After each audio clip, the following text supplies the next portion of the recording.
Hello and welcome. So guys, what we're going to be doing today is we're going to be doing a seat kind of tilt angle adjustment mod for an E92. I think this will work in an E90, E93, E91.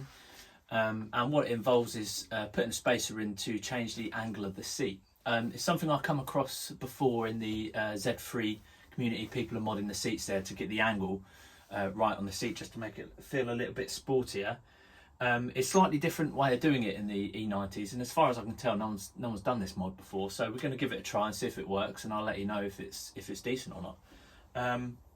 The differences between the Z3 mod and the E93 mod is the way the seats are mounted.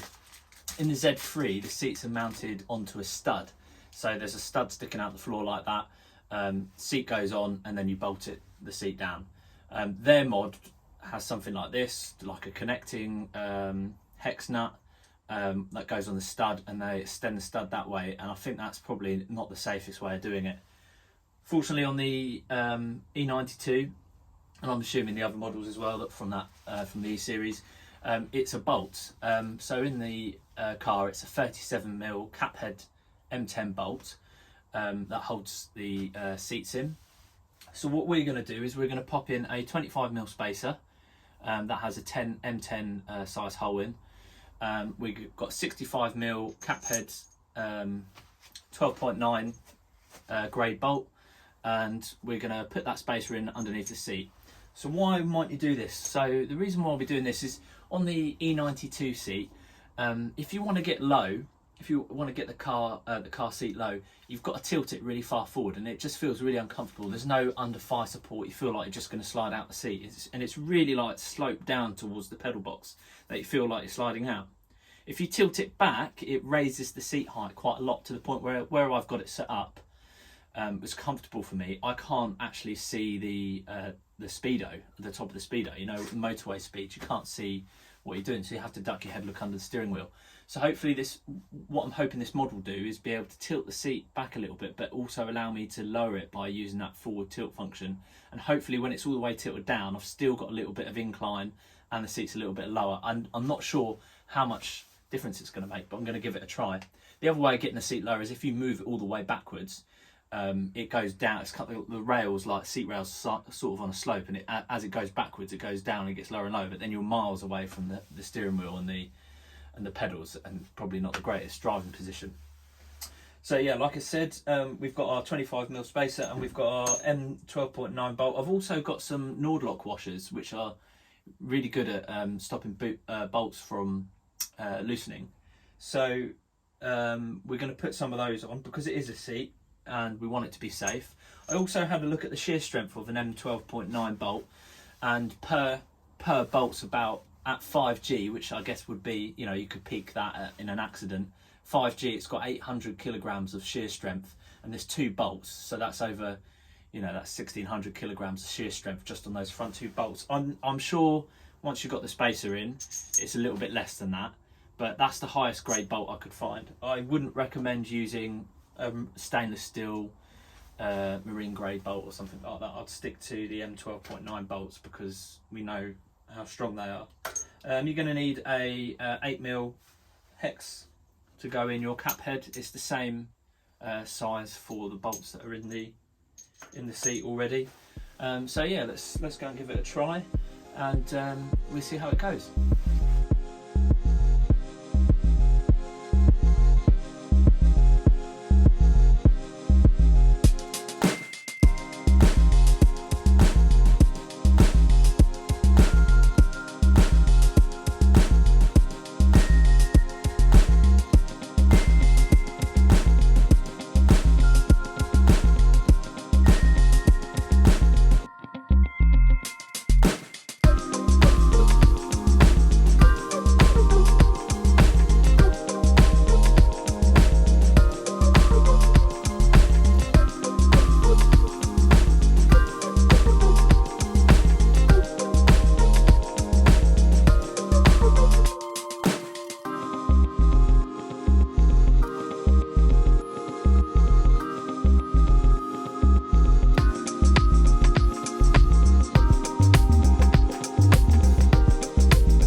So that was nice and easy.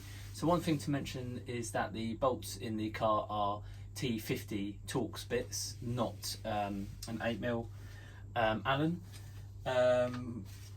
The seating position is slightly better. I kind of need to drive it for a little bit and see how it goes. I'm certainly sitting just marginally lower when I've got the seat at the angle I want. Essentially the seat angle is exactly how I had it before, but the seat is just like a centimetre lower possibly. So I can just see the top of the speedo now, whereas it was completely covered up by the steering wheel. So it's quite a subtle change. However, if you like the seat max at its maximum angle, not the seat back but the actual bottom seat at its maximum angle teetered back, so it's kind of like a bucket, it gives you quite a lot more of that feeling, which is actually quite nice, but then it is a little bit higher, so it kind of depends what you like. It makes the extendable fire supports now actually do something when the seat's low all the way down. Before your legs wouldn't even be touching them. I don't know if it's my build or not, but I guess we'll drive it and we'll see how it is. One thing to mention about the hardware, so the hardware I got from a place called ACCU. There are hardware suppliers in the UK. Their delivery is really quick. I paid for the cheapest delivery and it got delivered the next day. I think I paid about £15 for 2 M12 bolts and the Nord lockers. The Nord locks, the Nord locks are quite expensive. They're like £2 each. So if you're buying in low quantity, it's actually quite pricey. The spacers were about £11 and I bought those off eBay. I might look at getting some spacers where there's less play, so it's a really tight fit with the M10 bolt, but I'd have to measure those and order those specifically. So yeah, it seems like quite a good mod. Any questions, leave it in the comments. Don't forget to comment, like and subscribe.